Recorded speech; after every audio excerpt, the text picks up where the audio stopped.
morning, Mama. Hey,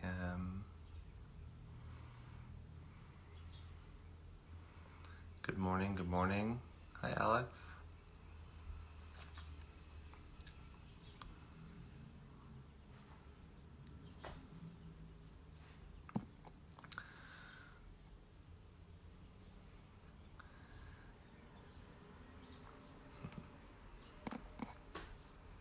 Hopefully you guys had a fun weekend. I didn't even realize it was the weekend until I realized I wasn't doing these sessions. Essentially, I'm running these Monday through Friday, and I woke up on Saturday and realized, oh, it's not a day to do this. So that was what made my weekend feel like a weekend. Was I guess I took the morning off, but I'm happy to be back with you guys. This has become a nice, it's part of my daily routine to be doing these practices anyway, but being able to start my day with you guys is quite meaningful. So I'm coming at you live from my new home studio, which is essentially my living room with furniture pushed around. The meme is like empty streets, just empty with people and full of furniture. And it says like streets everywhere as yoga teachers transition their living rooms into studios. So I haven't gotten rid of any furniture, but TBD, we'll see what happens. So I'm really, really excited and happy to welcome on to the stream this morning one of my very, very good friends and one of the most brilliant and skilled teachers that I am fortunate enough to know, Trina Altman. I'll bring her on in just a few minutes, but I wanted to give you guys just a little bit of time to dive into the topic of reflection today, which I posted on my Instagram story. And the words that I used were sort of looking inward and looking forward. So it's the beginning of a new week, and I thought it'd be nice just to take a few minutes to sort of check in. Just how are you feeling today? You don't have to dig super deep. It could be I'm just kind of tired. It could be I'm feeling overwhelmed. It could be feeling quite hopeful. Whatever it is. But, consider how it is, you've been adapting. How are you doing given our current circumstances and the current challenges that may provide, or the current opportunities that might be providing for you? And, for me, always to consider where it is I want to go, it's useful to first consider where it is that I am. So after you've sort of taken time to check in with where you are and how you are, a little personal inventory, you might offer a few words or ideas or intentions in regards to where it is that you would like to start steering your ship, so to speak. Right? So what seeds can you be planting now, whether that's for today, for this week, or for whatever it is that comes next after this chapter we're all experiencing. But what seeds can you start to be planting now? And of course, starting your day with us this morning in this way is a really wonderful way, not just to plant those seeds, but to sort of tend to the soil so that the seeds that you do plant can grow out of more nutrient-rich earth and environment. Okay, so if you want more information about those, you can go to my story and read kind of the languaging there.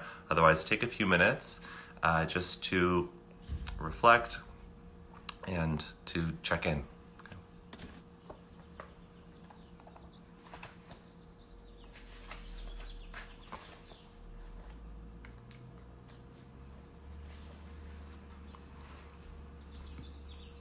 Oh, hi, Matt. Love you too.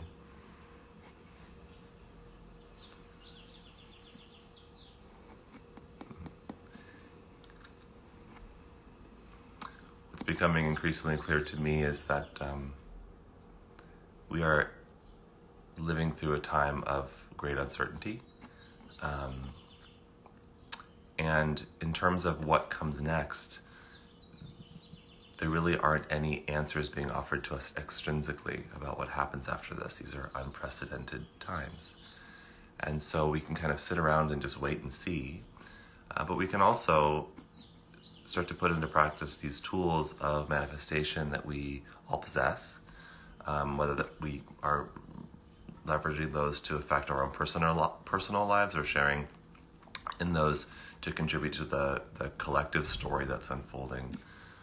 But if we are not participating in directing the narrative and steering the ship in terms of where it is that we go from here, I personally don't have much faith that ship will be steered from the forces outside of us.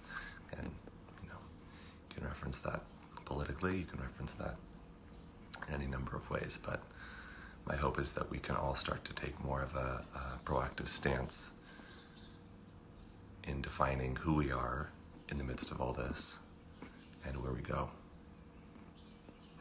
Morning, honey.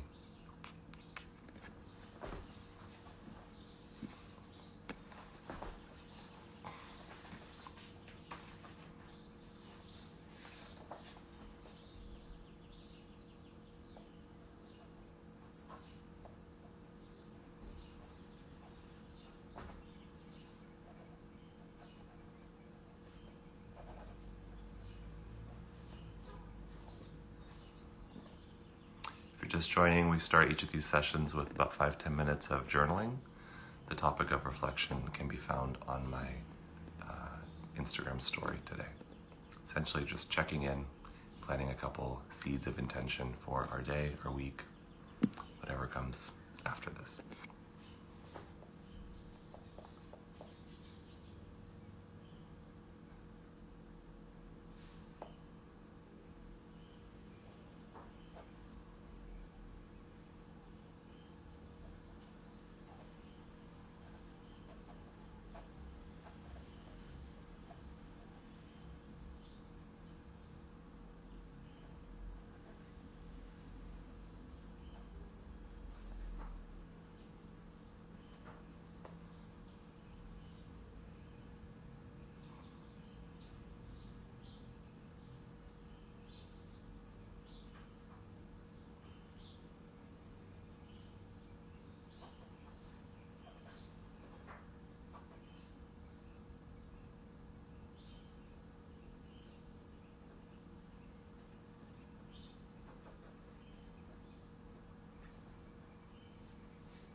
Okay, if you need a few more minutes or would like a few more minutes, I'll invite you to take as much time as you'd like.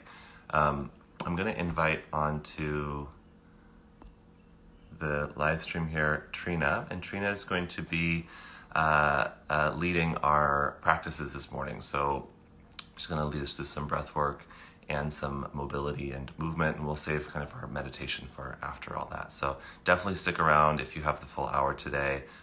This is a rare and wonderful opportunity to get to practice with one of my teachers, one of my dear friends, and a very skilled and wonderful instructor. So let's bring you on, Trina.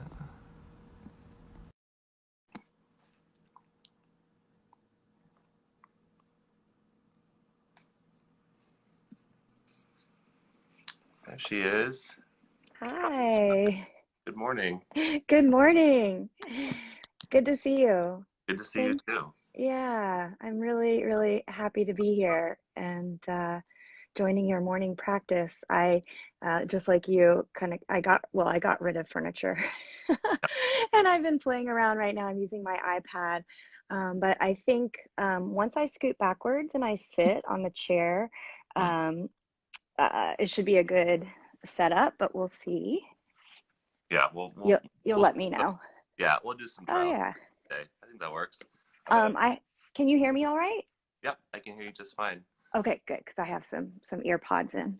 So for everyone joining, we're going to spend some time seated and then some time prone and then back seated again. Is that correct? Yes. Okay, yeah. So if you have a chair, you haven't yes. thrown your chairs away, grab a chair. Right, and you don't have to sit on a chair for the breathing practice. For the movement practice, it's nice to have some sort of chair or stool, but if you don't have a chair or stool, you can stack up a whole bunch of bricks. It's funny, the opposite of what I would normally say. Like, if you don't have bricks, you can use a chair. But yeah, if it's a lot of yoga people. If you don't have a chair, you can use lots of bricks. Put on whatever you got. Yeah. Okay. So we are going to start with a breathing practice that's called one lung breathing. And this comes from Eve Gentry. I also teach Pilates, and she made the Pilates practices a lot more accessible. She was a student of Joseph's, and she also worked with a lot of people who had scoliosis. And this is for anyone. It's really just a lateral breathing technique. You can use your hands, or if you want to grab like a scarf or a towel, I'll show you how you can use that as well. But to start, just come into any comfortable seated position and close your eyes, or if you prefer, you can pick a spot to narrow your gaze, your drishti. And take a moment to just simply feel the floor underneath your feet, to feel the connection of your sits bones to the stool, the chair, or the ground. And to take a slower breath in and a slower breath out. We're going to do that 2 more times. Slow, steady breath in, letting your belly and your ribs expand. And then a gentle breath out.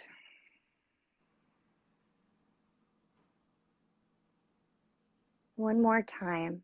On the inhale, softening the belly, 3-dimensional expansion of your ribs, front to back, side to side.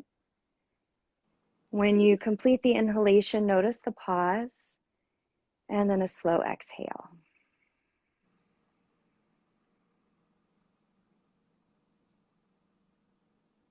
If your eyes are closed, go ahead and open your eyes and take your hands to the sides of your torso. So your thumb is wrapping around the back, thumbs are wrapping around the back, fingers around the front. If that range of motion for your shoulders isn't so accessible, you could take the towel or the scarf, as we're really just giving the sides of the rib cage a little bit of feedback. So you could do something like this.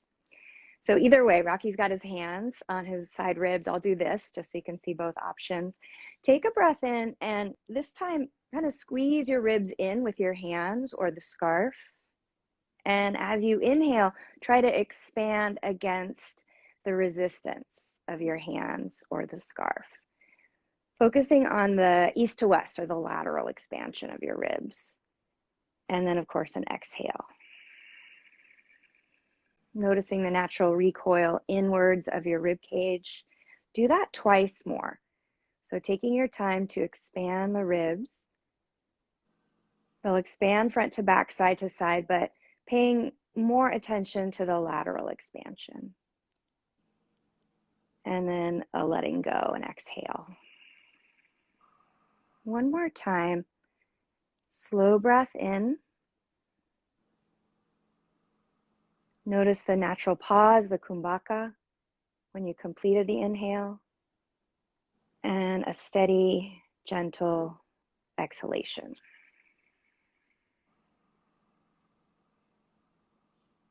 Feeling the ribs naturally coil back in and down. Okay, so 2 options for the one lung breathing.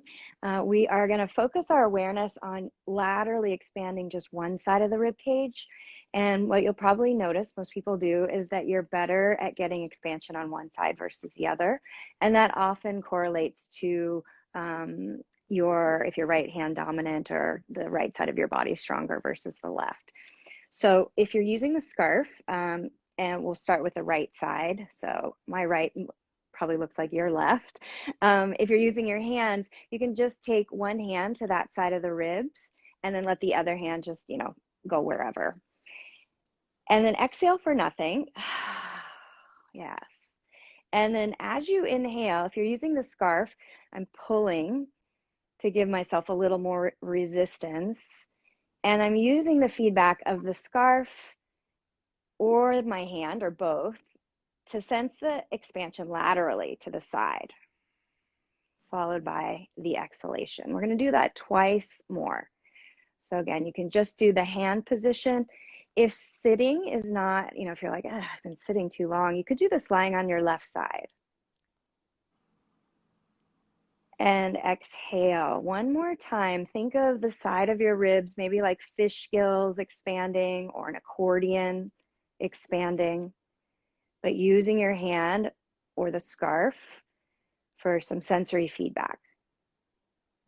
And then the exhale. And then take a moment. You can let the scarf just drape if you have it, and bring both of your hands back to the sides of your ribs and take a breath in, filling up both side ribs, noticing what you notice, and then an exhale. Maybe it feels pretty equal, the expansion laterally from side to side. Maybe there's more expansion available on one side versus the other.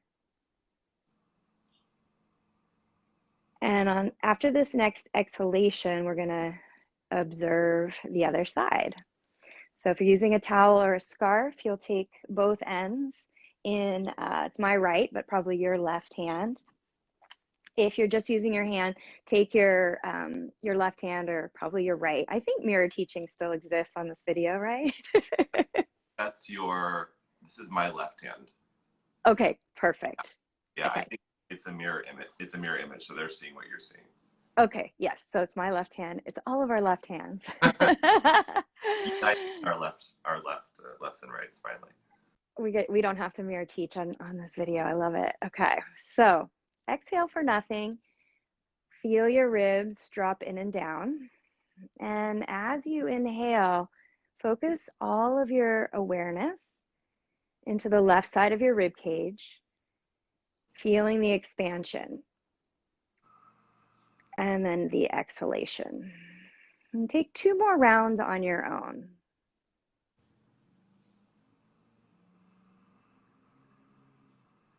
And noticing without judgment differences and similarities from side to side. And it might be as subtle as, horizontally out to the sides, it feels similar, but where my thumb is towards the back of my rib cage on the side, maybe it's a little different from side to side, or where my fingers are more towards the front of the rib cage on the side, where your serratus anterior, those finger-like muscles attach, is different. And take 1 more round.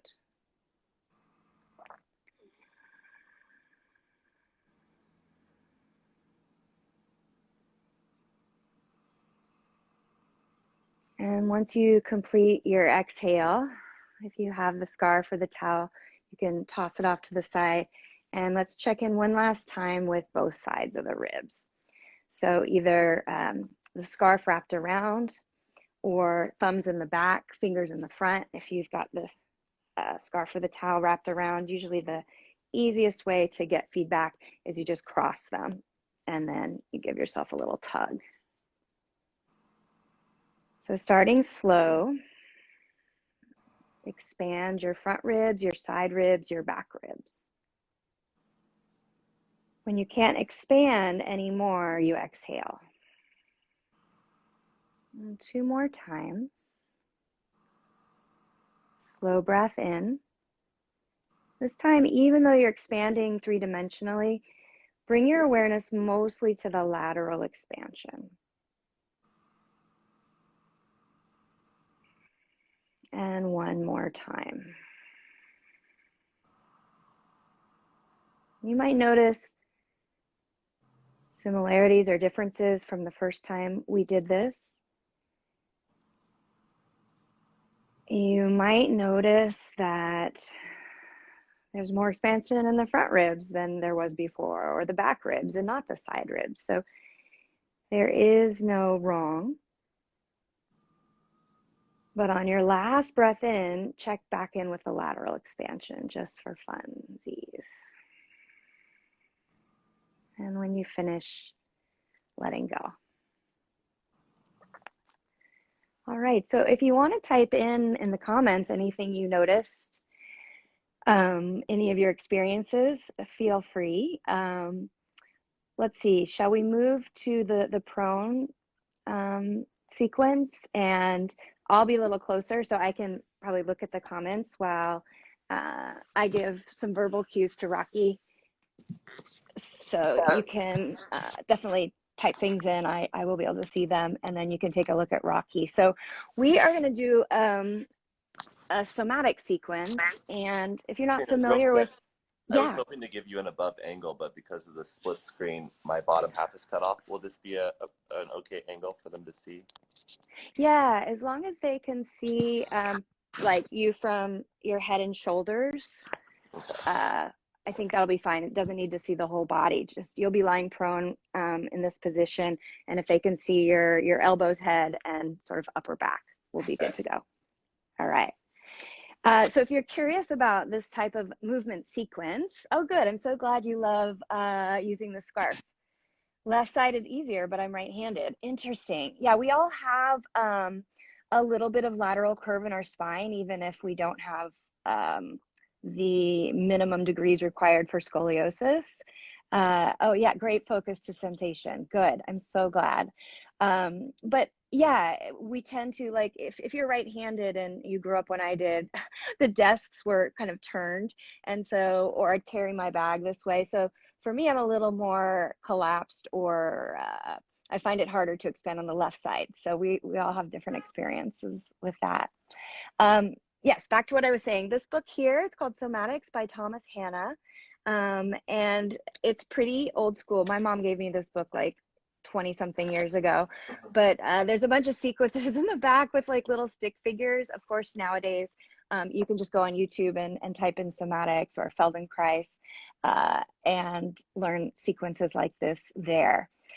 This one is done prone. So I'll have all of you come onto your belly and make a pillow with your hand. So stack one hand on top of the other and rest your forehead on top of your hands. And let's start here with some breathing into the belly, because you've got this feedback of the floor. So as you inhale, let your belly expand into the ground. Fill up your ribs, front to back, side to side, and then exhale. We'll do that twice more. So as you inhale, imagine there's a sandbag across the middle of your back, maybe even across the shoulder blades. And as you breathe in, that sandbag goes up towards the ceiling as your belly expands down into the floor. And then as you exhale, just let go, release into the floor with gravity. One more time. Inhale, sensing your belly, your front ribs expand into the floor. Hi, Carly. And as you exhale, just noticing how the front of your body is supported by the ground. Then make sure your left hand is on top of your right. And you're going to lift your left elbow up off the ground, but no other part of your body, and then put it back down. Yeah. And let's see, Rocky, do your right, because that's the one closest to the screen. Yeah, there we go. And so we're going to do that again and again. And the cues will be probably, fairly different to what you're used to in yoga.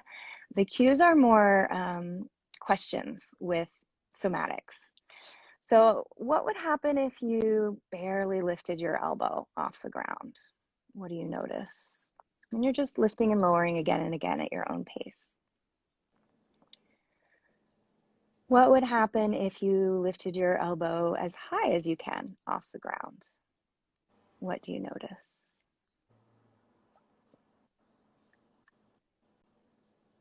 As you continue with this movement, what can you sense is happening in your shoulder blade? Do you notice that it's moving, and if it's moving, where it's moving or how it's moving?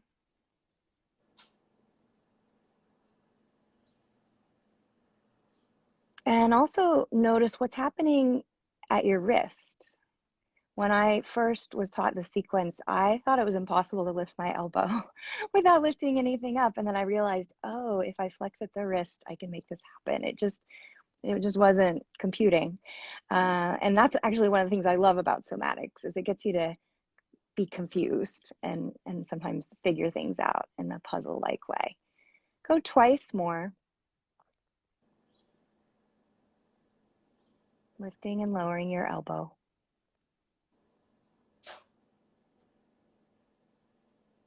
And then take a rest, but put the other hand on top.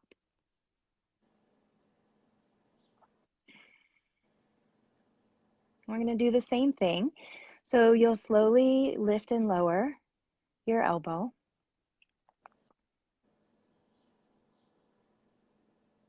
And I'll give you some more cues that are more questions. So as you lift and lower your elbow slowly, how can you make it easier?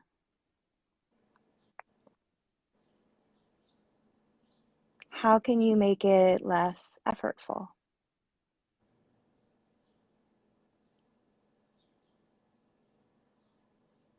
How can you make it more efficient?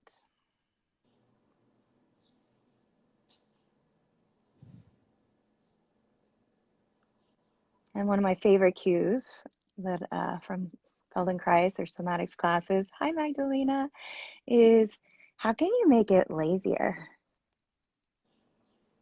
We work so hard, and sometimes, we do that in movement too, which I like to do, but sometimes it's nice to make it easier or lazier. Good, take a rest.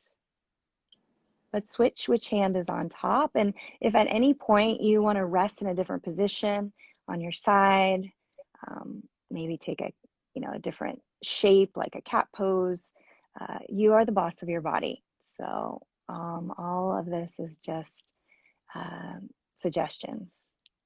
Oh, which hand is on top? So whichever elbow is lifting, that's the hand on top. So if you're lifting your right elbow, your right hand will be on top. Great question. And vice versa, of course. Yes, you can rest by turning your head from one side to the other. Take a slow breath in, fill up your belly and your ribs. And as you exhale, let it go out of your mouth. And then bring your forehead back to rest on top of which, Rocky, which hand is on top now? I'm on my right, but I think they're going to be on their left if they're going Okay. back first side. Yeah, for this one, it doesn't matter which is on top because we're going to just be lifting and lowering the head. I just realized that. Yeah, so don't worry about which hand is on top. You'll just have one hand on top of the other. And float your head off of your hands and then lower it back down. And you'll do that again and again. And as you do this, just notice what is your strategy. So whenever we do a movement and we're not specifically told, exactly how to do it, we pick a strategy. So maybe right now your strategy is using the muscles along the back of your neck and your upper back to lift your head. Maybe your strategy is to make it a little easier and less effortful. And so you're pushing your arms into the ground using ground force reaction to make your head just kind of float up.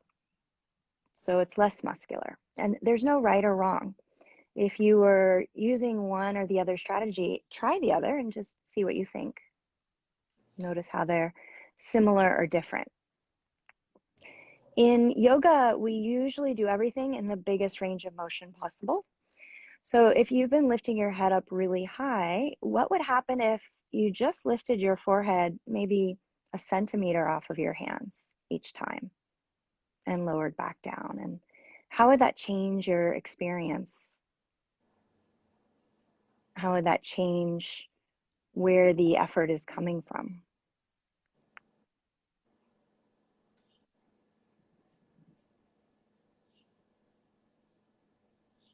And then finally, your eyes. So I didn't mention anything about your eyes, but When you lift your head, notice where your eyes are looking. So if it's a small movement, they're probably looking at the ground.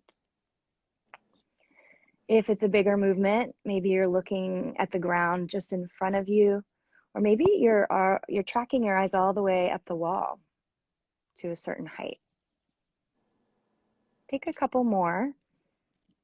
Oh, thanks, Yoga with Electra. I'm so glad you like it. This is one of my favorite sequences to teach to prepare for back bends and just kind of wake up all the muscles that tend to get kind of sleepy with our daily life activities that involve a lot of, looking down and reading and typing and all that good stuff. All right, take a rest. And remember, rest can be in any position you like. You can turn your head from one side to the other. You can take a different shape. You can lie in a different position. Notice your breath. Hi, Stacy. And then take one long, slow breath in through your nose. And then a slow exhale, either out of your nose or your mouth. And then let's all come back to right hand on top of the left. You'll reconnect your forehead to the back of your right hand. And this time you're going to lift your head and your right arm off the ground and then put it back down, put them both back down. So yeah, you can kind of think of the back of your hand like a shelf for your forehead. And you're simply lifting and lowering. And since what we do in yoga is usually our biggest range of motion, like say locust pose or upward dog or even cobra pose, I want you to explore keeping this really small. Without getting too technical, there are muscles that are really close to the bones, close to the joints that are smaller. And then there are bigger, strappier muscles that are closer to the undersurface of your skin. And when we move big, we're using the bigger muscles. And when we move small, we're using the smaller ones. And so just for, variety, explore the small range of movement just as a sense of inquiry. And also going back to those somatic cues of how could you make this easier? So in yoga, we're used to really using the upper back muscles and back of the neck, back of the shoulder to make this movement happen. Not always, but a lot of the time. So what would happen if you didn't really use those muscles a whole lot and you just kind of pushed your left arm into the floor, maybe even push the tops of your feet a little into the ground and let your right arm and your head float up? One is not better or worse. They're just different strategies. Take one more and then rest.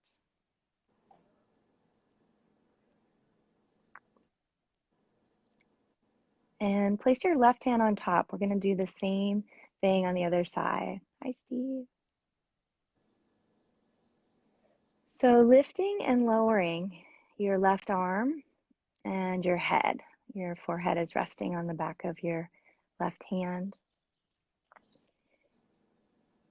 And as you do this, right, what's happening in the rest of your body? So without there being a right or wrong, maybe there's some shifting in your pelvis, or maybe there's not.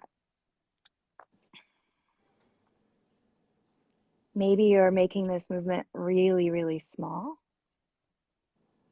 or maybe you're making it bigger. Or perhaps you're doing a little bit of both and deciding what feels best for you today.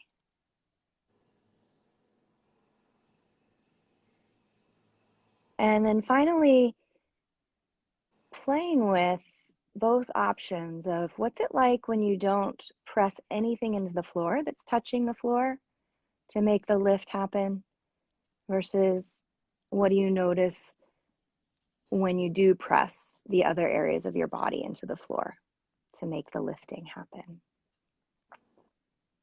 Which one seems more efficient or easy? Take one more and then rest.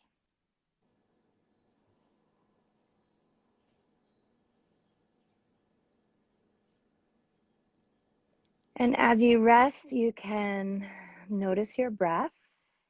Notice your contact points through the front of your body to the floor. We're going to finish up with one more movement. This could be an hour-long class of different variations, believe it or not, I know, right? But I'm going to keep it to a short sequence for today because I think you can still get a lot out of it. So I want to teach you another little sequence in seated. But to finish up, we're going to go back to resting your forehead on the back of, which hand are we on now? I forgot. I forgot too. I think I switched my Okay, that's all right. A lot of times when you take a Feldenkrais class, you will do all of this only on one side for the entire hour. Yeah. And guess what? You would live to tell the tale. Yeah, it sounds crazy, but it's true. So if you remember which hand was on top, switch to the other. If you do an extra, okay, left. So we'll have right hand on top. This time you're going to do the same thing you just did, but you'll add rotation. So you'll lift your right arm and your head, but this time you'll turn and you're going to look to your right and then go back down. And so again, tons of options. Oh, I'm so glad you like somatics, Adrienne. So one option would be to kind of block it into two parts where you lift up and then you turn and then you derotate and lower down. Another option would be to make it into one smooth movement. You lift and turn and you lower. So play with both, see what you like.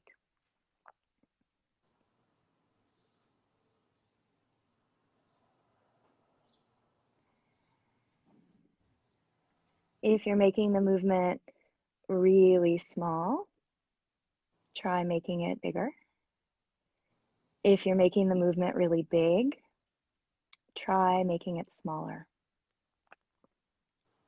What's so nice about doing quite a few repetitions, and especially in the smaller ranges of motion, is you can notice a lot more subtle things, and it kind of takes you out of your autopilot movement strategies and introduces some variability into what may be a movement pattern you've done for years or decades in a very similar way. And sometimes just varying up how you do a movement in a small way can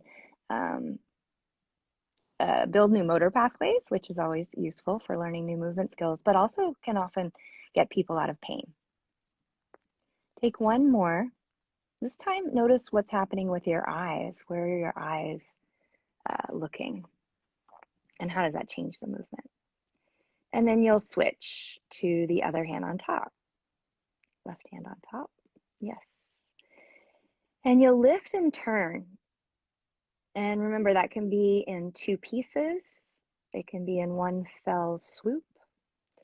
And go back to your points of contact with the ground. So your right arm that's on the ground, what's it like when you push it into the ground to make this movement happen versus when you don't? I didn't even mention anything about your legs, whether they're together or apart. So if they've been apart, what happens if they're a little closer together? If they're more close together, what happens when they're apart? A lot of times when I teach this in my classes, people automatically lift their legs, and we're actually not doing that right now. So if you were, what happens, how does that change the movement by actually, keeping your legs really heavy on the floor versus lifting them like we would do in locust pose? Take two more repetitions, just noticing what it's like on this side. And when you finish, taking a rest.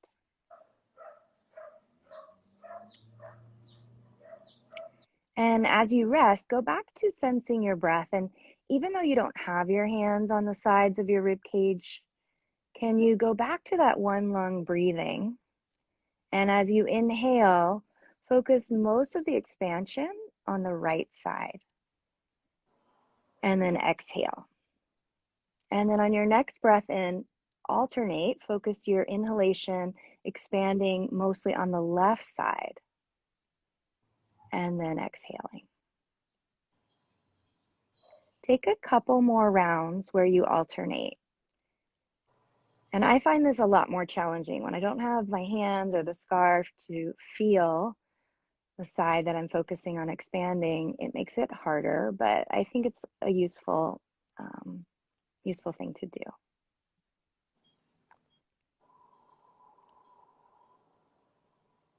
How can you focus your inner awareness to the right side of your rib cage when you inhale?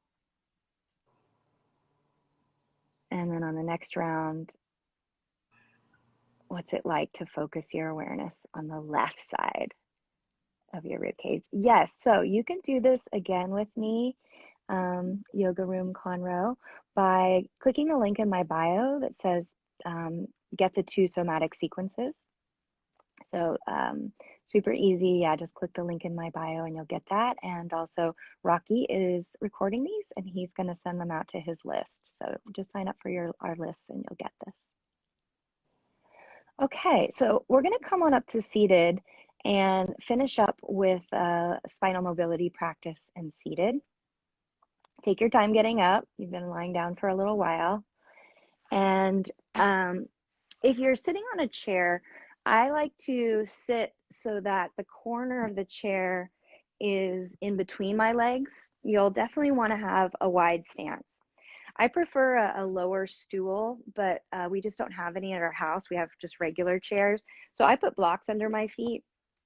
When I do this on my own, I sit on the edge of my little trampoline rebounder because it's probably like 5 inches lower, but I couldn't get the camera to be far enough away for that. So any just regular chair you have, if you don't have a chair, stack up a bunch of bricks so that you can sit in this wide-legged position. We're going to use our hands to get some pulling as we do this. So the beginning of this is you're going to slide your hands forward and wrap your fingers around your kneecaps, round your spine as if you're in cat pose, and then really pretend you're a cat. Think of your fingers like cat claws and use your cat claw fingers to accentuate rounding even further. So you'll have a little bit of leverage from your hands and your arms. And then you'll start to slide your hands as you lift onto your tailbone. You'll slide your hands all the way up your thighs to your hip creases. When you feel your hip creases, push your hands down and then lift your belly, your chest, and look up, cow pose. Exhale, slide your hands forward until they reach your kneecaps. Use your fingertips to grab and stretch between your shoulder blades. So you're looking for nose over pubic bone because you've rolled backwards. And then inhale, slide your hands up your quadriceps, find the hip creases with the heels of your hands, squeeze the shoulders back and down, and lift your belly, your chest, and your head. 2 more times. This time, push your feet into the floor as if you could move the floor forward. And then find the grip with your hands to get that full range of motion stretch and spinal flexion. Then as you go the opposite, think of pulling the floor backwards with your feet as you slide your hands up your thighs, press into your hip creases, and arch and look up. And then from here, we're going to come to more of a neutral position and interlace your fingers. Definitely interdigitate the webbing of your fingers so you get a nice firm clasp. And we'll start with a little rotation here. So rotate your face and your chest to the right and then pause, and out of the right corner of your right eye, can you look at your right elbow behind you? And then go ahead and switch. rotating your face, your chest, looking out of the left corner of your left eye at your left elbow, push into the ground with your right foot. Let your pelvis turn and coming back to center. So I want you to explore what's it like when you keep your pelvis steady and just rotate through the thoracic spine and the cervical spine, the rib cage and the neck. And what's it like when you rotate everything? You also let your pelvis turn. There's no right or wrong. They're just different. And using the feedback of your hands to press the back of your head into your hands. We'll go one more time. To the left. Inhale, spiral and coil up like a barber pole. Look out of the left corner of your left eye and then return to center. Okay, from here, you'll keep the left hand behind your head. You're going to take the inside of your right hand, or I should say the back side of your right hand, to the inside of your right thigh. And we'll use that as leverage to side bend down. So you're pushing, oh, it feels so good, the back of your arm against your leg. And then you'll pull yourself back up. And then we switch. Right hand to the back of the head. Back of the left arm slides down the inside of your left thigh, side bend, keeping your right sits bone connected. And then imagine someone pulls you up by your right elbow, right armpit, right side ribs, right waist. One more on each side. Switch. Left hand behind the head. There's this pushing backwards with your right arm into the inside of your right thigh. And back up. Last time, right hand behind the head, sliding down. As you slide down, think of being lifted up at the same time. So if somebody was pulling your elbow up, even though you're side bending down. And then as you come up, that generous person keeps pulling you up until your head is the last thing to come up. All right, take both of your hands back to the tops of your thighs. And you're going to slide your left hand so your fingers can grab your left knee, but your right hand is coming to your right hip crease, and then you're rotating again. So the same movement, but just different hand positions. Then it's your right hand that slides, right fingertips clasp and grip around right kneecap. Left heel of the hand is in left hip crease. You're pushing down to rotate. Let's do a few more. And notice how this is similar or different, right? Different points of leverage, different points of sensory feedback. When you do your last one to each side, use your eyes and notice, do you go farther if you try to look with your eyes behind you versus if you don't, or if you have your eyes closed. The eyes lead the way for the spine. All right, and then coming back to center. We're going to finish up back in this position. So you'll rotate over to the right, and then exhale, curl, round your spine. As if you could anoint your knee with your forehead, and then arch your way back up.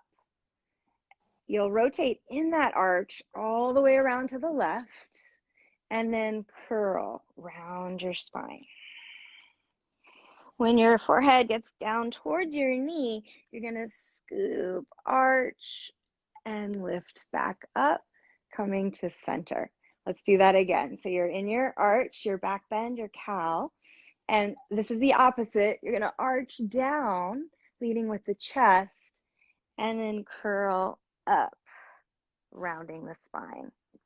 Coming to neutral, rotate around to the left, arch, lift your chest, lift your belly, lift your gaze, hinge a little at that hip crease, and then curl to come back up through center. Okay, let's come into our curl. So exhale, as you curl, try to keep length in your spine, if that makes sense. So Here's where I'm just collapsing with gravity. Here, I'm actually in that same shape, but I'm pressing my head up into my hands and keeping some distance between my ribs and my pelvis. So keep that flex shape and rotate to the right. And then come into your arch. Look at the floor, look at the wall, travel your gaze all the way up to where the wall meets the ceiling.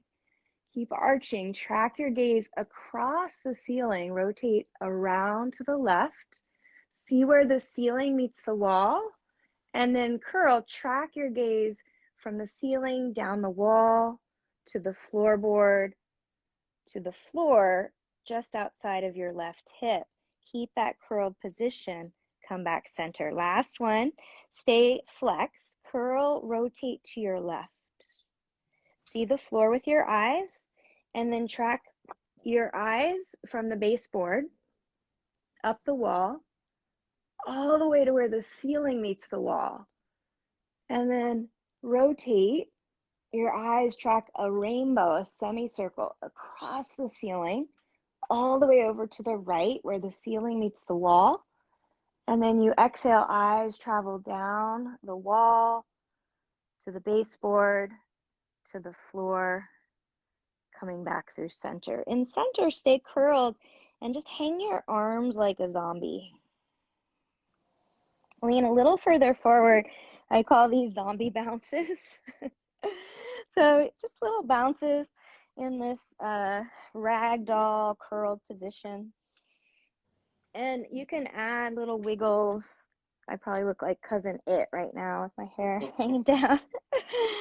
I learned these from Robert Schleip, a fascial fitness training I took back in 2012. And, he talked about how we used to do bouncy stretches all the time in the 70s, and then we stopped, and we need to do them again.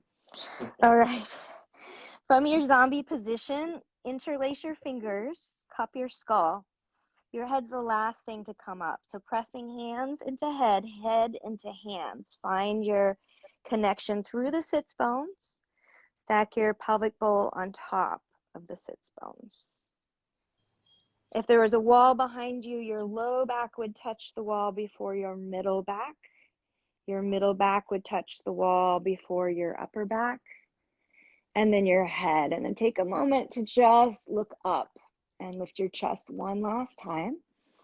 Reach all the way up, interlace, church steeple, hands, and then draw a line down through the center of your body, bringing your hands to your heart center. I'm going to let Rocky take over. Beautiful. Thank you so much. So we'll just take about 5 minutes or so to integrate some of this work. You can do so seated, or if you wish, you can lie on your back. So your hips in flexion for a while, so you get a little. So bring yourself into a comfortable space, and essentially, so in short, take a few minutes of seated meditation or shavasana. So close your eyes. And I'm not going to lead so much a meditation practice today, but in light of the topic of reflection and our movements today, really this invitation to look, to use our eyes, to not just check in and to see where we are, to take sort of inventory of our environment, inner and outer, but also to start to direct these currents of energy, both in our movements and in our life, in the directions in which we'd like to travel and move. So to the extent that you have access, recall to what some of those intentions are, you might use this time to cultivate some inner vision for yourself, seeing and feeling the presence of that vision this moment. And at the very least, just give yourself the luxury of some rest to integrate various components of our practices this morning.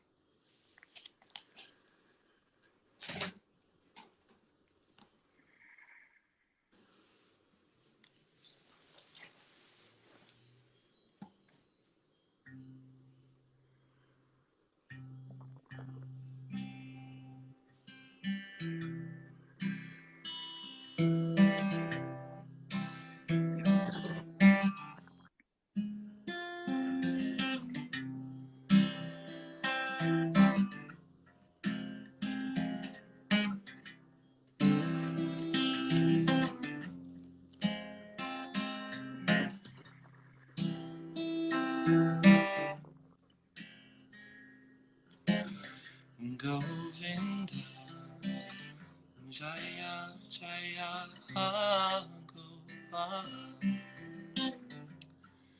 Jaya Govinda, Jaya Jaya Gopala, Jaya Radha Ramana Hare, Radha Ramana Hare, Radha Ramana Hare, Radha Ramana Hare.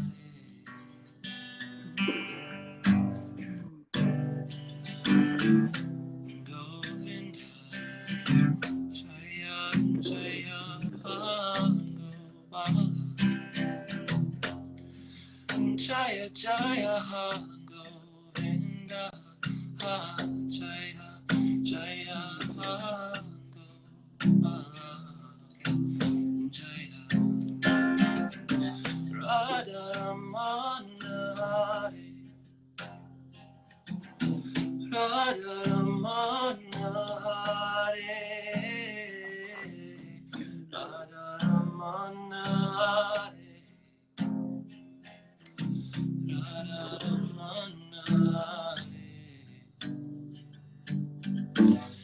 No, keep in mind, no, when we grown our past is far behind, we will know just what it's like to fly without hiding away.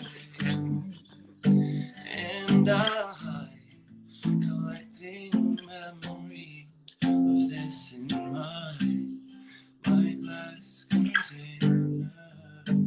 Oh, it feels like presence and it feels like trust and it's full of love.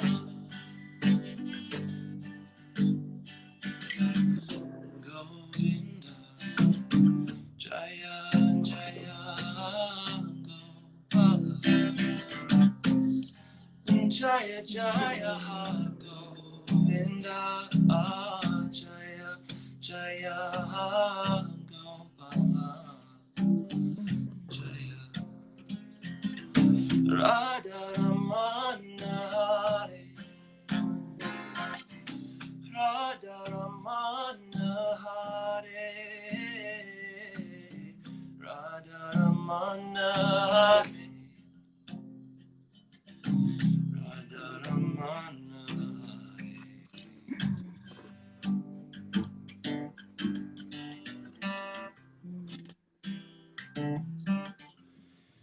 Begin to deepen your breath.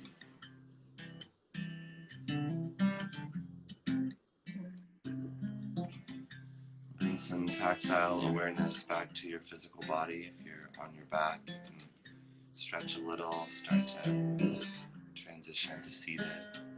If you're seated, you can rub your fingers across each other, your spine a little from other ways that we explored. Just bring some life back into yourself. And softly open your eyes. All right, I'm back. Cool. Well, thank you so much for leading practice this morning. That was tremendous. Oh, thank you so much for inviting me. Such a pleasure. I just, love you to pieces. So happy to be a part of whatever you're doing. The feeling is most mutual. Yeah, I was struck by, as someone that loves novelty in all its forms. I was so struck by the novelty of all of this. Just, I mean, my personal space here is so disrupted and unusual, Right. but also lovely and somewhat spacious. And to be in my home on a Monday having a, a live class from you was just really, really special. So, um, Well, yeah, I'm so glad that this happened because it made me, make space for this in our house. And I said to my husband, "Are you okay with me getting rid of our, we just have one dining table and chairs in our house?" And he's like, "Yeah, it's fine." he's on the And floor. after I did, he was like, "Oh, our house is so much more room now. Thank you." I was like, "You can thank Rocky." Yeah, you're so welcome anytime. Yeah, I suggested to my roommate yesterday. I was like, should we just get rid of our couch? Like, just get rid of all like the furniture and just because we've been I taking these know. dance classes on our TV, Yeah, and yeah, me too. we moved everything around and we Yes, kind of thought about it for a while. We're like, I guess what if people come over? Like, we just sit on the floor. I But know. Yeah. yeah, the couch is tucked away. We haven't made the executive decision yet, but we'll see what Yeah, next time we're thinking about getting rid of the coffee table. We'll see, because that will, I take dance classes too, and that would give me a little more room to dance. before this quarantine's over. Who knows what the state of our homes will look like. I know. I know. So Yeah. I thought it might be interesting to share a little bit for a lot of folks that tune into this. I know a lot are yoga teachers and interested in yoga. I've tried to make this as accessible for everyone as possible, so it's not just limited or feels somewhat exclusive to yogis, but really anyone that wants to start their day um, reflecting, journaling, meditating, breathing, moving, Yeah. listening. Um, so some of the terms that you were using and certainly the broader concepts, I thought might be interesting to discuss a little bit, both in the context of yoga, but also for anybody. So Yeah. I love your definition of somatics, and I've heard you talk about it. I'm a huge fan of the somatic practices, but Yeah. kind of zooming out, how might you describe or discuss that with someone? Yeah. Well, I'll offer another book that I always share when I travel around and teach, and it's called Mindful Movement: The Evolution of the Somatic Arts and Conscious Action by Martha Eddy. And I can type this, in the comments or send it out, maybe, with the email. We'll write it. Can you zoom it up close? Yes. Yeah. Yeah, the screen share. Yeah. Flip it around. It's probably gonna be mirrored. So Oh, let's see. no, you can't convert yourself. You can't flip yourself. um, Wait, what should I do so you can see it? Oh no, I got it. I'm just saying it's a mirror image. Oh, but yeah, I Yeah, remember the other day you were showing something with writing too, and it was the yeah, opposite. But I'll type it in the comments, and like if anyone wants to DM me or email me, I will be happy to send it out. But what I love about this book is there's a chart right at the beginning. It kind of looks like some sort of astrology thing, hmm but what it is it has like Moshe Feldenkrais and FM Alexander of Alexander Technique. It's got Irmgard Bartenieff. It's got Ida Rolf, Milton Traeger. So it's got in the smaller like sort of bullseye of the diagram people that you would probably have heard of: Rudolph Laban, and then and Mabel Todd, and then it like tracks out with all these different lines of who studied with whom, because there's somatic bodywork practices like Rolfing, and then there's somatic movement practices.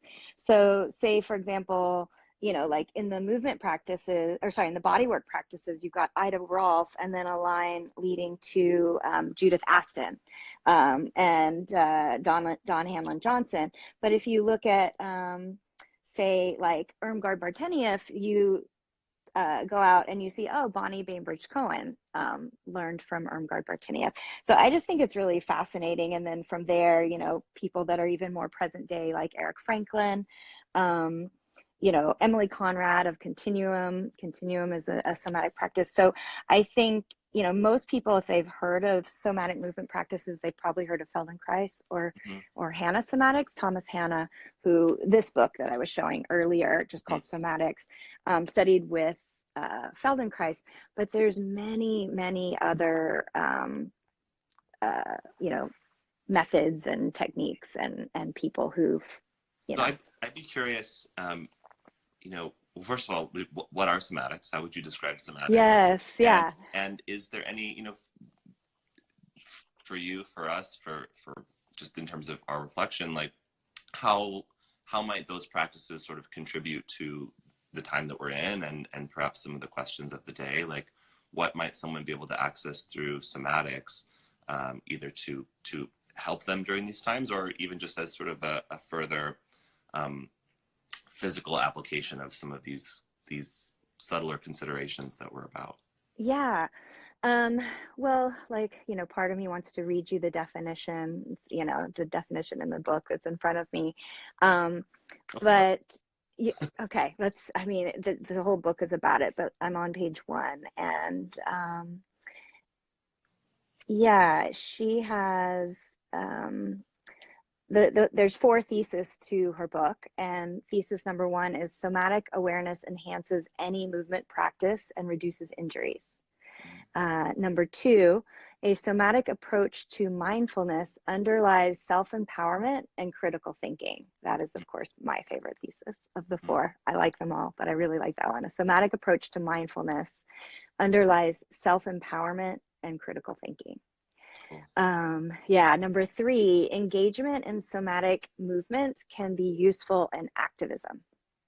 Oh, Engage, yeah, which is like probably your favorite. Yeah, I like activism never too. heard that Yeah, one. yeah, engagement in somatic movement can be useful in activism. Number four, mindfulness that includes somatic awareness opens the gateway to various types of connectedness within a person, between people, and with the mysterious or unknown, and does so through neurological pathways, often related to aesthetics, which I think is interesting Mhm. because, yeah. Um, yeah, and then she goes on to define what is soma, what is somatic education. Um, the definition of somatics that she has uh, in her book that Thomas Hanna said is a soma is any individual embodiment of a process um, which endures and adapts through time, and it remains a soma as long as it lives. The moment that it dies, it ceases to be a soma and becomes a body.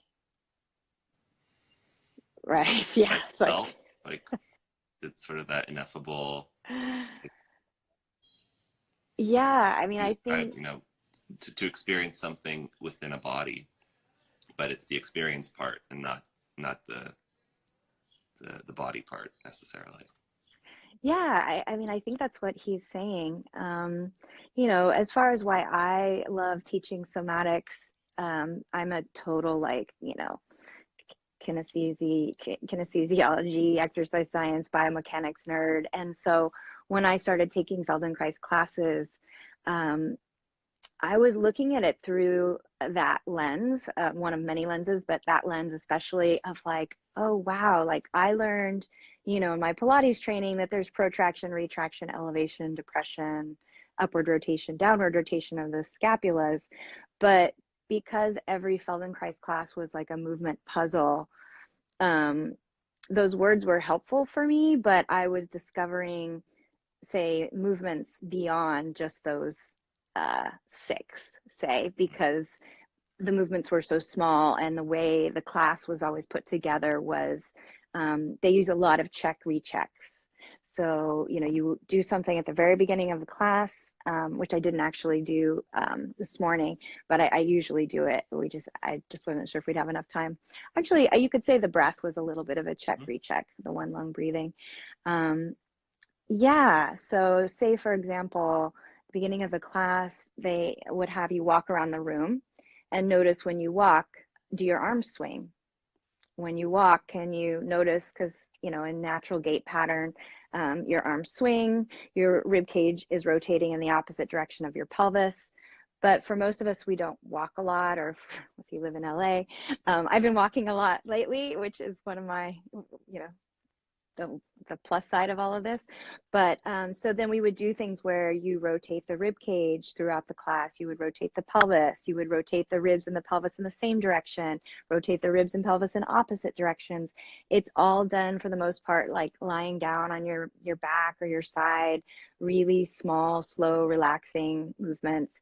Then you get up and walk around at the end and you're like, oh yeah, now my pelvis is not like a block of cement when I walk and it's just my legs flicking forward. Like my pelvis is actually rotating, or my arms are actually swinging. So I love how it teaches you about smaller movements that the joints of the body can do without it being so cerebral. It's more just experiential. Yeah, it's the one of the biggest takeaways for me in exploring somatics and teaching somatics has come in the form of my language and the way that I contextualize instructions that I give. Yeah. Sometimes sometimes we want to be really specific about what the expectation is of what it is for teaching. I mean, for example, lie on the floor, lie on your belly, place your hands on top of each other. Like, it's all an invitation, like it's optional, but it's not, maybe you're going to lie on the floor. Like, for these somatics, we will lie on the floor. But then once the sort of container is set, then it can be a bit more inquisitive and curious and explorative. And that question, sort of, what happens if ... or what happens when, or what would your experience be if you, and for a lot of folks, myself included, whose movement education was really built around kind of rights and wrongs. And a lot of the wrongs, were, I suppose, offered to me with the warning that the wrong would also lead to pain or injury or else. In retrospect, I think there's probably just a way to kind of enable or get the buy-in of the students to pay attention. Whether that was conscious or not. But it's a total kind of reorientation of our movements when nothing is off limits. But we explore them gently, so we can know if where those limits might be. I think it, and I just thought of this, but it can take you back to that developmental stage of movement when you are learning how to crawl or walk, and I mean, I don't know, because I don't know what's going on in our brains, but possibly what's going on in our brains is, you're a baby, you're lying on your belly on the floor, you see a toy, and you're like, I want that toy. And so you're like, well, what would happen if I started to move my arms and legs? Like, maybe that could get me somewhere towards that toy, And so it's more of a developmental sort of task-based, explorative way of figuring things out, which isn't necessarily, it's not, there's no good or bad. Like, I also like learning movement where it's like, this is a skill, we're going to learn how to deadlift, or we're, gymnastics, we're going to learn how to do a back tuck. These are probably the best things you would want to do when you're trying. Can you come on tomorrow and teach us a back tuck? Is there a somatic exploration of back tucks that we can I know. merge modalities? But there is like flexion and coming into a ball and all of that. So this is part one. This is level one. Back tuck. But I don't do standing backs anymore. And when I was taught them, there was no technique. It's like, here's the crash pad. Jump up. If you land on your head, you'll be fine. There's a crash pad. It's, I've learned a lot about movement, or at least I've sort of reconsidered a lot about movement over the last several years by really considering those developmental stages and how it is that I see, or I consider, or maybe somewhere deep down I remember moving as a young person. And I often say, like, babies don't learn to move because some teacher is telling them that it's going to strengthen their core, their flexors, or their wrists. Like, they don't learn how to, they bring themselves online because they want to interact with their environment and get over there, or get that thing over to where they are. And so they got to figure it out. And, it's like we don't learn to walk by figuring out how to lift our kneecaps and then how to flex at our hips. And, it's not the sort of compartmentalized color paint by numbers situation. And Yeah. yet as adults, that's often the way that we tend to approach those things. And, as adults, we have the capacity to learn in that way, Right. which is interesting, Yeah. and can be quite useful. But it's been, my first introduction to somatics. It wasn't called somatics, but it was in college, Uh-huh. in movement classes. A lot of our Yeah. warm-ups were somatic. And actually, one of the books that I'm reading right now is I went to an acting school, and in Right. college we got I think it's by Michael Gelb, but it's a book on the Alexander technique. Right. It was one of our required reading Uh-huh. text, or one of our required texts, I should say, but we never were required to read it. So I've had it Okay. since, and I was like going through my bookshelf, like, what books do I want to dive into Yeah. in this time? And I pulled that one out, and I'm almost done with it. And it's just been like, oh, I've had this whole time, this resource. And Right. so it's interesting, the full The full circle circle. Yes. of this work, that it's now kind of where my interest has brought me. And back then it was just kind of our warm up, and I didn't think much of it. Yeah, I don't think if I had been introduced to this when I was, 18 or 19. Right. I mean, the first time I was introduced to Pilates, I think I was maybe like 22, and I was like, what is this? Like, why are we rolling around on the floor? I don't. So yeah, I think, um, the longer we live in our bodies in a Western society, the more stillness is required of our bodies. And, you either accept that or you don't. You're like, oh my gosh, I'm in pain, or I need to move. And then you get really curious about a lot of these practices. But when you're like a kid or teenager, early 20s, it's not really something that seems Right. very Yeah. important.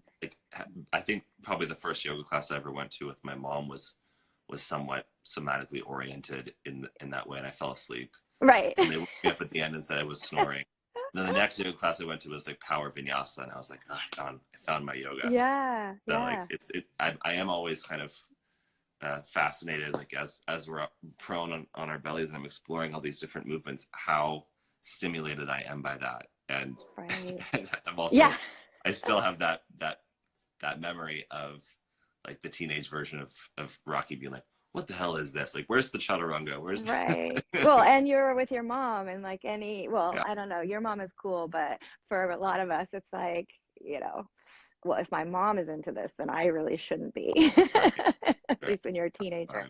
Fine. Yeah, Um, I would love to hear a little bit from you if you have the time just to share. I'm how you're doing, and yeah, um, you know, I guess in connection with our topic of reflection today, like where are you, how you're doing, yeah.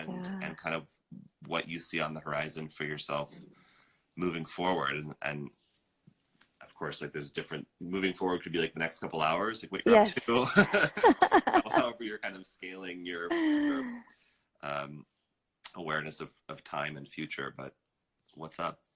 Yeah. So, I mean, I've found this whole experience to be, um, of course, good and bad and relaxing and anxiety producing, all of the things, in different waves. For the most part, I feel, like all the yoga that I've done for all these years has really prepared me for this. The yoga, along with, a lot of therapy, in the sense of, feeling like, I really only need to stress out about the things that I have some control over. And I, like you, have always been an artist and always lived in a certain place in my brain that's like, I really enjoy having downtime and, being able to just learn new things and be creative, whether it's drawing or reading or, exploring different movements. So, but at the same time, there's a part of me that's very sort of workaholic, grew up with very, sort of capitalistic, in a very capitalistic culture, you know, as a child of the 80s. And so and somebody who it's hard for me a lot of times to say no because I enjoy being around people. You know, when this all happened, my husband, like, he's a natural social distancer. Like, that's what he always does. People. Whereas for me, I'm around people most of the time, but I actually need more downtime and Yeah. social distancing time, and it's hard for me to say no because I do really enjoy you know, interacting with other people and being around other people. So I found this enforced social distancing to be a bit of a relief in certain ways. In terms of my lifestyle, and I'm very curious as to how it's going to change. I mean, I did, you know, I'm also a child of the 70s, and I shared this article about Gen Xers and how, you know, like, I could do, you know, Atari Pong. Pong is like the first video game, and it was like a straight line and there were dots. Yeah. And it was like You're catching supposed to up be with all like your ping pong. catching up with all your pong finally. Yeah, I mean, just to say that, like, we were easily amused with really boring stuff for hours on end. You know, and so I guess we can easily entertain ourselves. And and so having so many opportunities to constantly be going and doing and you know, working, uh, I enjoy, but it was almost, I almost feel like I'm back in the 70s a little bit, you know, I mean, with the internet, so to speak, Hustle, in right? that life has slowed down. Like, I haven't driven my car in 2 weeks. Yeah. I'm walking more than I ever have and being outside more than I ever have. At the same time, I realize I'm in a super privileged situation in which, you know, I'm 47, almost 48 years old, and I've been kind of like planting the seeds of for decades now. And for decades, I was in the situation of like living paycheck to paycheck and figuring out, you know, just how is the rent going to get paid. And I'm not in that situation anymore, for many reasons, you know, no kids, we rent, you know, no mortgage. And so, you know, while feeling like, oh, wow, I'm working a lot less than I was, um, kind of taking time to enjoy it a little bit, and learn new things that I know are going to be able to help other people, because what motivates me in my career is really helping other people, and that, like, human element of supporting each other. So, I mean, I wrote down with reflection, you know, planting seeds for the future right now is a lot of what I've been doing, even if it's not so like uh, the seeds are more creative and artistic as opposed to business minded, Yeah. and helping others, and how both of those don't need to be two separate things. Like, planting seeds of creativity and learning new things for myself doesn't have to be completely selfish. It can Yeah. be in Right. order to help others. And you know, that kind of explains a lot of my transition from being a fashion designer to a yoga teacher, because I've always done creative things, but um, I feel more fulfilled when the creative things are helping others, as Right. opposed to just for, you know, more capitalistic, superficial reasons. Like, help others, but make it fashion. I mean, yeah, there's nothing wrong with a little fashion, don't get me wrong. Um, but yeah, yeah, yeah, Wonderful. yeah. How Well, about yeah, you? I actually it was in the conversation we had a few days ago that I sort of experienced a shift. I think uh, my first reaction was sort of to respond to the times that we're in, and to try to help, and also, you know, to invest in my own sort of creative pursuits while I sort of waited to see what's going to happen. Right. And in you know, in sort of my political awareness and activism, I'm certainly both sort of horrified and excited about the dismantling Yes. of long held structures that perhaps um, it's past time for them to, in my opinion, to be examined and restructured and reorganized. And the first part of that is sort of the awareness. I mean, it's similar to the reflection topic here. Like, before we can start to change things for the better, it's useful to acknowledge how things are. And I think that this time for a lot of folks is giving us a really intensified awareness of how things have been kind of underneath the surface. Mm-hmm. So, you know, that feels hot, you know, it feels abrasive, it feels intense, it feels scary, but it also feels kind of fertile. It's that like the compost. It's like things are breaking down to hopefully make some more fertile soil to grow some new seeds. So I just wrote down words in terms of like where I want things, the direction that I'm personally trying to shift in, and to likewise facilitate is one that feels more empowered and healthy and whole, more efficient, fun. I wrote down respect, like respect for the planet, respect for our own well-being and each other, equity, calm, etc. So like when in doubt, I try to plant it's like the Bij mantra, like try to plant the seeds of intention and then see kind of how those shift. But as a teacher, you know, a lot of us sort of have the way in which we, maybe not just as a teacher, but a lot of us have the way in which we do our business. And you used the term when we were talking the other day, like corona proofing our business. Right. Yes. And it sort of occurred to me, like if this is the new normal, like, you know, this could be over in a month, it could be over in 3 months, it could be over in 2 years, like or it could be the new way we live. Right. So instead of kind of hoping that it's one way or the other, or sort of lamenting how like what's going on, like how can I actually continue to adapt so that if this is the new normal, it's one in which I can continue to thrive, so that I can be a resource for other people. Right. If we're suffering and struggling, it's very difficult to be of support for those who perhaps don't have the privilege of being able to adapt so easily in this time. So thank you for not just in this time, but really always. You've been an incredible friend to me and resource of support and encouragement and sometimes subtle and not so subtle motivation in directions that might leverage my increased empowerment in my career and my reach. So and also just, you know, we haven't really talked much about, like, I guess, who you are and what you do, but I assume everybody knows who you are. But you've been an incredible influence on my teaching as well. I think I first stumbled upon you, I think, in like a Facebook group, and saw some videos and trailers for stuff you were putting out, and I was like, who is this woman? And I still feel that way. I'm like, who is this woman?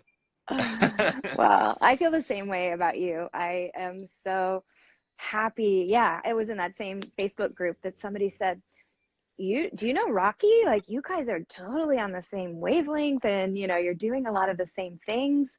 And so then once that person said that, I immediately, you know, like looked up your website and social media stuff, and I was like, oh my God, you know, it's kind of like whatever they say, brother from another mother happened. And I was like, yeah. And then, yes, of course, we just, I was so happy. Not only, you know, were they saying, do you know this person, but that we end up living in the same city. So we really got to spend some time in person together, hanging out and just kind of having fun, even if it was like over an hour drive, you know, each way. City. Like, you might as well live in different. The same city. She was on the west side, downtown. Yeah. So you know, I admire all of the things about you, who you are just as a person and as a teacher. And, you know, as you were talking, it was taking me back to the other practice morning when you were talking about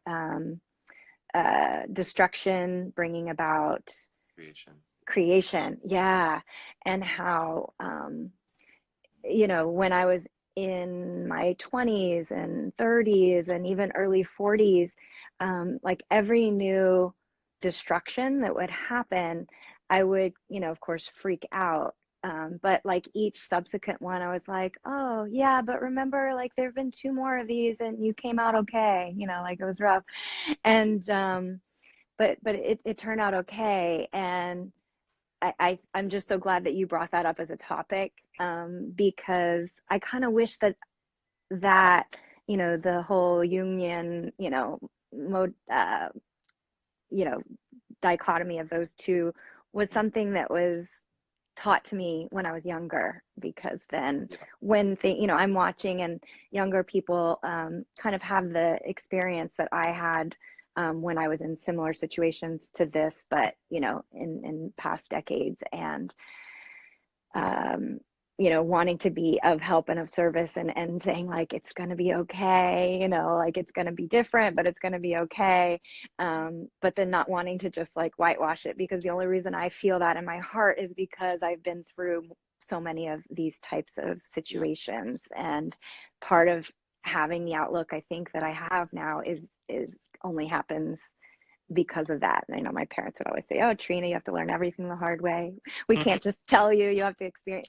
And Well, so it's very true. I mean, it's like life, true. life experience is the best teacher, much more so than Yeah. like an affirmation or a mantra or a word. I mean, once you've, you know, I've recorded a few little podcasts and things, and a lot of what's in this time, and a lot of what people have been asking me about is sort of how to combat the inner critic, or that seems to be a theme. Maybe I'm bringing it up, but it keeps coming up, Yeah. and perhaps it's because we're all being encouraged now and invited to. I mean, really the only way we can make connection is by putting ourselves out there and Yes. turning on the live stream and um, broadcasting ourselves to the world. And there's a lot that can bring up. And folks have asked, how do you remember what it was like to have that voice in your head? And I'm like, that voice is still there. That voice never goes anywhere. Like that voice is right there. Like I can see it. Um, but I have I've there have been enough instances where I've heard that voice, and that voice could be, whether it's the critic, whether it's the voice of fear, whether it's just the voice of contraction, where I've done the thing anyway, Yes. and it's worked out. Yes. And the more and maybe I'm sure we all have that to some extent, Yeah. but the more case study you have of like things really always do work out, even though that voice can find cleverer and sneakier and louder ways to get at you. It goes a long way, so I appreciate what you say about just taking a look at, if you've made it this far in your life, that's not nothing. Like you've Right. survived insurmountable odds to not just be alive, but to actually make it this far. And I think that collectively, if we can both acknowledge the destruction that's taking place, but also our resilience, um, and to your point before, like what are these practices if not practices that help us to increase our resilience and our adaptability? Yeah. So it's sort of like Yeah. these are the times, in a sense, like a lot of our yoga practices can feel somewhat self-indulgent when we're not being asked to apply them to actually adapt Right. and grow. Um, Yeah. so if anything, in these times, our yoga practice, I think, can actually be um, have more widespread value, even though we're in that paradox of like isolation and yet Yeah. connect. Yeah. I'm sure a lot of us, I had a 2-hour conversation on the phone with a friend yesterday who I never really talked to that often. And it was because I went on a walk and she emailed me and was like, "How are you doing?" And normally I wouldn't have time to do a 2 hour phone catch up conversation or go on a walk, much less both at the same time. Right. Right. Yeah, and I think those conversations are actually, I mean, we have them. I always think about, like, I want to be of help to, say, you or people who are going through things I've already gone through, because I remember back to when I was going through either that or something similar, and the person who was really helpful to me. And Right. so it's just kind of, it's like we're all paying it forward and spreading it around, especially I think in times like this when things are harder, but we have more time to do that, to help out. Well, you do that in spades. And, I think what I was first struck by, even before we met each other, was your generosity of spirit. In that story you told, I was reminded of, I had seen your videos, I had seen what you were doing. I was like, who is this woman? Like, I was getting ideas from like the drills I was seeing you offering, and seeing resonance and like what we were about as well. And then I put out a program some years ago, and then I think you saw that someone directed you to that program, and Yes. you reached out to me like, who are you? I just took your program. Yes.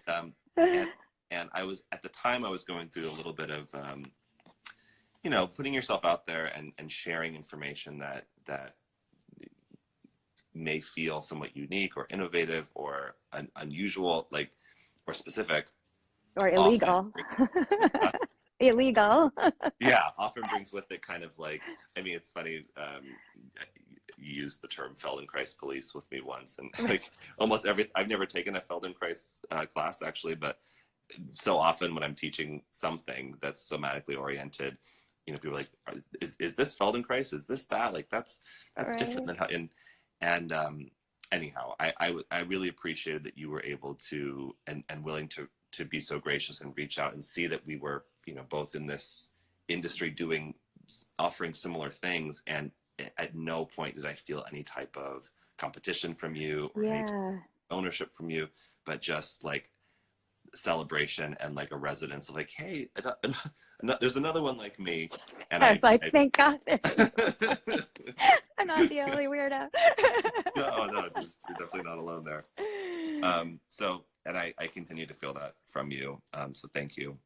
And thank you for being so generous with your time this morning. Yeah, I was going to say one more thing, just in case there's any Feldenkrais practitioners. I have not taken the training. It's, I think, about 4-year training, and I've only taken group classes. And when I would say that about Feldenkrais police, it was just because I know my teachers would always, Feldenkrais teachers would say, we're not supposed to demo. And occasionally I'll demo something, or like even in this video, Rocky was, you could see Rocky. But just to clear those two things up.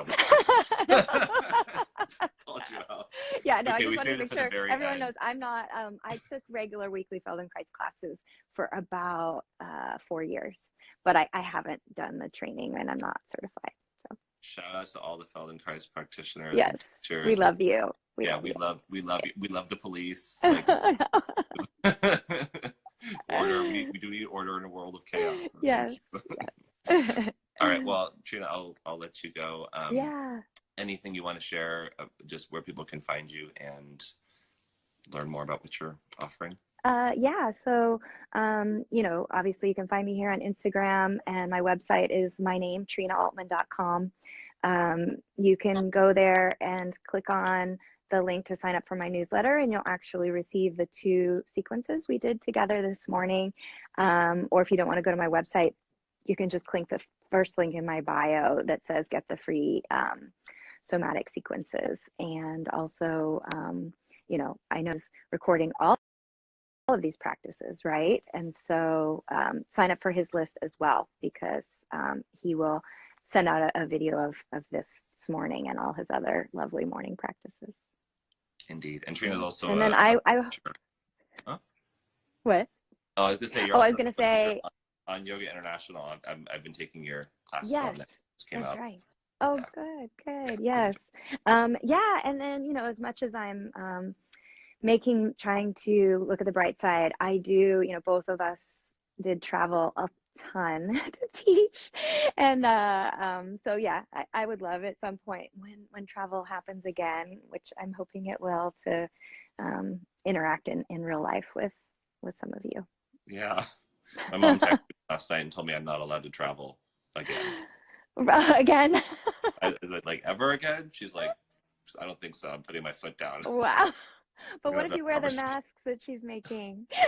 Yes, yeah. While you teach. Me filters for the mask. The mask are getting an upgrade. Yeah. I know. I said to Farzad, I'm like, do you want me to order some masks for us from Rocky's mom? Because they look really cool. Yeah. So. Just taking orders. Yeah, I will put mine in. and now they're upgraded with a wire and it's like a HEPA filter she has in them now. Oh, So cool. the whole Okay. mask enterprise coming through. Awesome. I love anybody that makes things with fabric There you because go. I'm in that boat. All Fashion right. design. All Yes. right. Well, thank you so much, Trina. Enjoy the rest Thank of your you. day, and we'll chat soon, I'm sure. Much love. Okay. You too. Love you. Love you. Mwah. Bye.